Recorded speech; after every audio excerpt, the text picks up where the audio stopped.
کرنا ہے لیکن اللہ کے حق کے بعد. سمجھ میں آ رہی بات؟ اللہ کا حق پہلے ادا کر لو, اس کے بعد ماں باپ ہے, اس کے بعد بھائی بہن ہے, اس کے بعد پڑوسی ہے, شوہر بیوی, اور باقی ساری تمہاری ذمہ داریاں ہیں.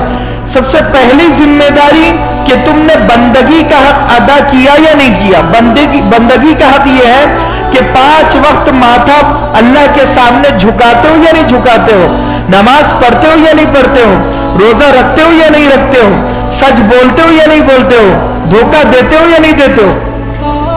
یہ امتحان اللہ آزما رہا ہے کہ یہ مجھے کتنا خوش کرنے میں لگا ہوا ہے. ہمیں بندوں کو خوش کرنے کا حکم ہے, مسلمان بھائیوں کو خوش کرنے کا حکم ہے, لیکن کب؟ اللہ کو خوش کرنے کے ساتھ ساتھ پہلے نمازیں پڑھ لو, اس کے بعد ماں باپ کو خوش کرو, اس کے بعد بیوی بچوں کو خوش کرو. 2 طبقے ایسے ہیں کہ ایک طبقہ یہ کہتا ہے کہ صرف ہم اللہ کو راضی کریں گے, اور وہ مسجد میں آ کر بیٹھ جاتا ہے اور نمازیں, روزے, ذکر و اذکار, تسبیحات اس میں لگ گیا. اب بھول گیا کہ میں کسی کا بھائی ہوں, میں کسی کا باپ ہوں, میں کسی کا بیٹا ہوں. اگر یہ بھائی پنے کو بھول جاتا ہے تو اب وہ بہن کے کام کون پورے کرے گا اگر یہ بھائی مسجد میں بیٹھ جائے گا؟ اگر یہ باپ سارا دن مسجد میں بیٹھ جائے گا تو پھر بیٹوں اور بیٹیوں کی تربیت کون کرے گا؟ اسی لیے ہمیں سکھایا کہ بیلنس کرو, نماز کے وقت میں نماز پڑھو اور دنیا داری کے وقت میں دنیا داری کرو. اچھا بھائی بنو اور اچھی بہن بنو, اچھے داماد بنو اور اچھے خسر بنو اور اچھے پڑوسی بنو اور ایک اچھا وطن پرست بنو, یعنی ایک اچھا وطنی بھائی بنو. ایسا نہیں ہے کہ صرف تم مسجد میں رہ کر عبادتیں کرو. اگر ہم صرف مسجد میں رہیں گے تو پھر غیر مسلموں تک اخلاق, اسلام, اعمال کون پہنچائے گا؟ ہم ہی پہنچائے گا, اور کون پہنچائے گا؟ تو اس میں ایک طبقہ وہ صرف مسجد میں اپنے اعمال میں لگا ہوا ہے, اور بہن پریشان ہے, بھائی پریشان ہے, بہن کی بیٹی کی شادی ہے, بھائی کی بیٹی کی شادی ہے. یہ اللہ کا بندہ نہ کسی کی شادی میں جاتا ہے, نہ کسی کے ولیمے میں جاتا ہے, نہ کسی کی خوشی میں, نہ کسی کی غم میں شریک ہوتا ہے. کوئی مر گیا خاندان میں, پھر بھی یہ بیچارہ مسجد میں عبادت کرنے میں لگا ہوا ہے. اب یہ غلطی پر ہے.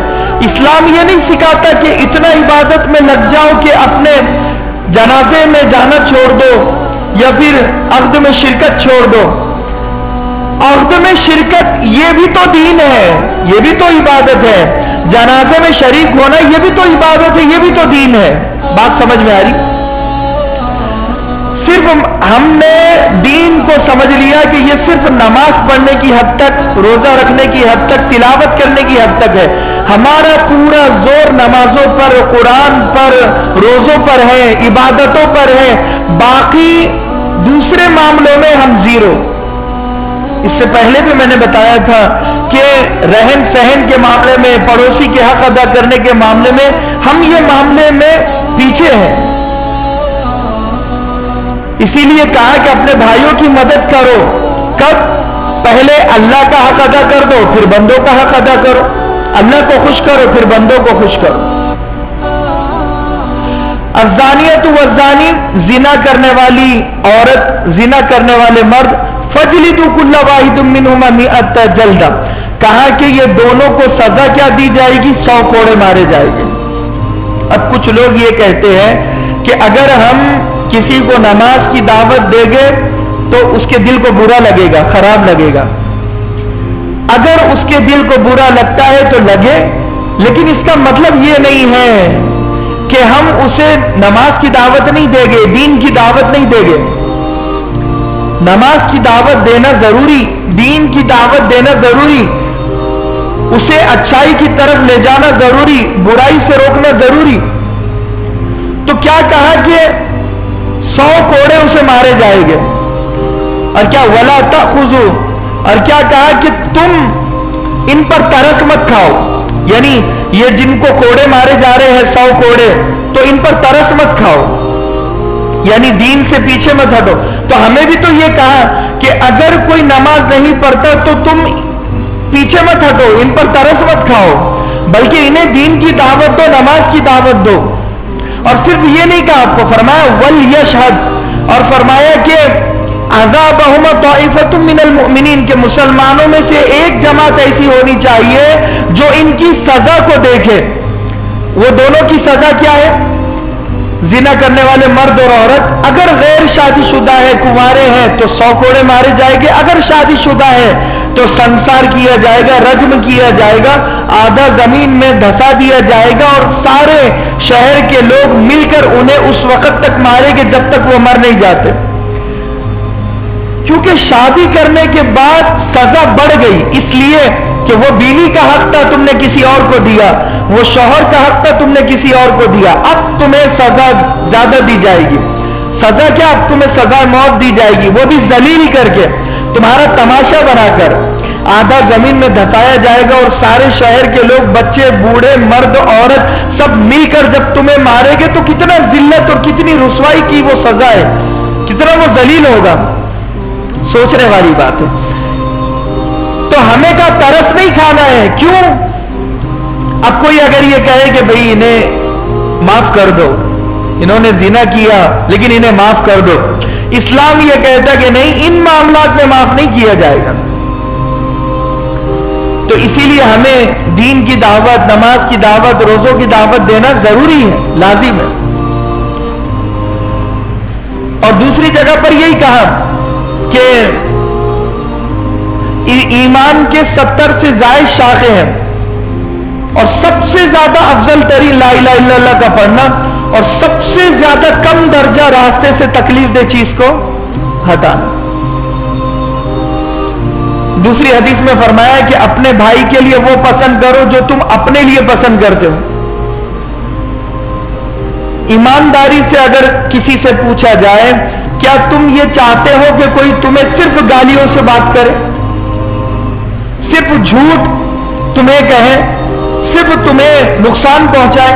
ہم چاہتے ہیں کہ ہم سے سب اچھے طریقے سے بات چیت کرے, اخلاق سے بات کرے, محبت سے بات کرے.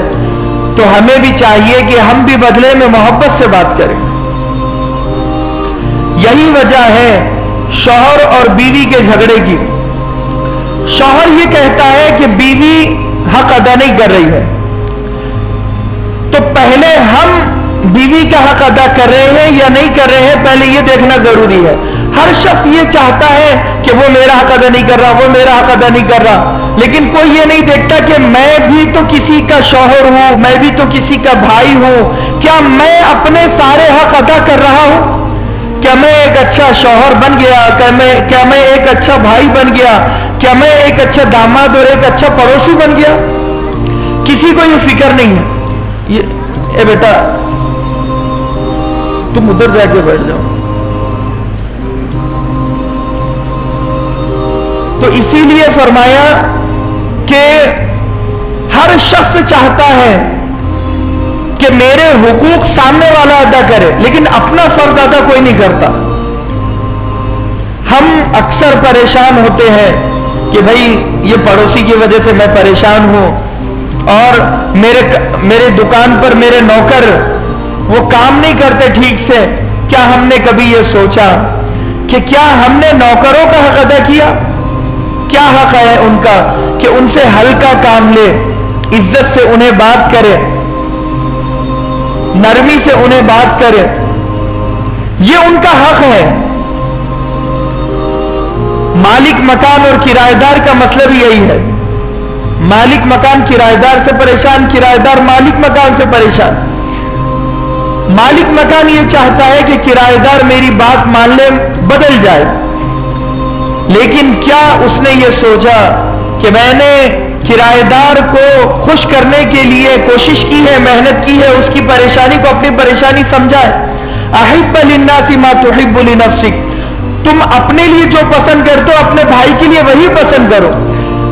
ہمارے پاس 2 پیمانے ہیں ہر شخص کے پاس, کہ ہم اپنے لیے الگ راستہ پسند کرتے ہیں اور اپنے بھائی کے لیے الگ راستہ. اپنے لیے الگ کپڑے پسند کرتے ہیں، اپنے بھائی کے لیے ایک الگ کپڑے پسند کرتے ہیں، اپنے لیے الگ زندگی اور اپنے بھائی کے لیے الگ زندگی.